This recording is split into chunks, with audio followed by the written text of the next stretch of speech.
वैद्यकीय, ITC Bondre madam, वागले family RTC आणि सोबतच NTC अक्षय गोरटकर सर आणि सोबतच आपले STC नीरज फॅमिली यांच्या टीममध्ये काम करत आहोत.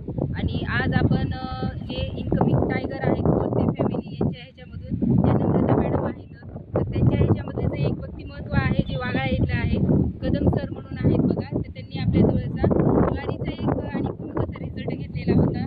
तर आज सोयाबीनचा रिझल्ट घेण्यासाठी आपण आलेलो आहोत. तर प्रत्यक्षच विचारू त्यांचा अनुभव त्यांच्याकडून. नमस्कार सर, काय वाटतंय सर गेल्या वर्षीच्या सोयाबीनचा आणि या वर्षीच्या सोयाबीनचा? फरक पडतो. फरक जाणवला. म्हणजे उगवण्याची क्षमता, चांगली क्षमता आहे. चांगली क्षमता आहे, उगवण क्षमता चांगली झाली. कसं वापरलेत बरं सर वापर करताना? आम्ही फक्त एक कपभर पाणी टाकून ते पूर्ण बियाणं घेतलं आणि पेरणी केली.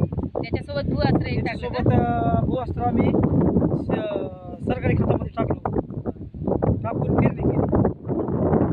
गेल्या वर्षी आपल्याला यावेळेस पाऊस काळ कमी असताना देखील चांगला वाटायला रिझल्ट आला. बघा, आपल्याजवळ प्युअर सेंद्रिय सगळे औषधं आहेत आणि खत पण हे सेंद्रिय भेटणार आहे.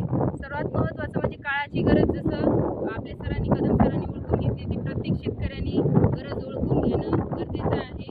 कारण गेल्या वर्षीच्या सोयाबीनमध्ये आणि या वर्षीच्या सोयाबीनमध्ये त्यांचा स्वतःचा अनुभव आहे की जी उगवण क्षमता आहे ती एकदम दी बेस्ट आहे आणि याचा प्रत्येक शेतकऱ्यांनी लाभ घेणं गरजेचं आहे.